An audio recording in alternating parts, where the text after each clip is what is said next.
From Banksys' ill-fated Venice trip to Weiweis Volkswagen lawsuit, the best and worst of the Art W. Catch up on this week's news fast. Strikes again Weiweis, though it looks like he ran into some trouble, according to a new video he posted to his Instagram. The Whitney violin Nile? UArtNet News, one of the standout stars of the Whitney Biennial, and an unlikely addition to a show steeped in paintings, sculptures, and photography. Steve Cohen bought the bunny. UArt World Insider swirling after last week's auction bonanza. The hedge fund impresario and mega collector is now the proud owner of $91 million rabbit sculpture.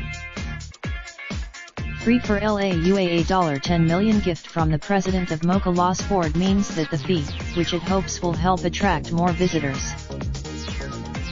A preteen prodigy US scholars recently when he was just 12 years old. While most The Armory Show adds a new section, at the 2020 edition of the New York Fair, at Piers 90 and 94 while the undergoes renovations. Most Wanted at the Whitney, highlighted as 75-person show, including the oldest and the youngest participants, all of whom are poised to make a big impression on the contemporary art market. Andrew Jackson trumps Harriet Tubman. In an effort to avoid an uproar, Trump's administration has delayed the long-planned redesign of the $20 bill to until at least 2028, missing its intended celebratory unveiling in time for the 100th anniversary of women's suffrage. No freedom of the press. UAA filmmaker was referencing the Tiananmen Square massacre, which has its 30th anniversary next month.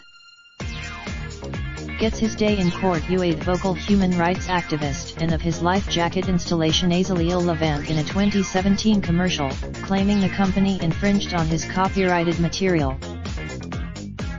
Tariff trouble. Trump that would apply to Chinese artworks and antiquities that are more than 100 years old, one more fusillade in the ongoing trade war. Protesters parade to Kenders's home. Activists with the group over the weekend when the protesters marched to controversial Whitney Museum board member Warren Kenders's home in the West Village. Raindrop, drop top smoking, no cooking the hot pot. Fucking on your bitch, yeah, that. Looking up, open the park pot.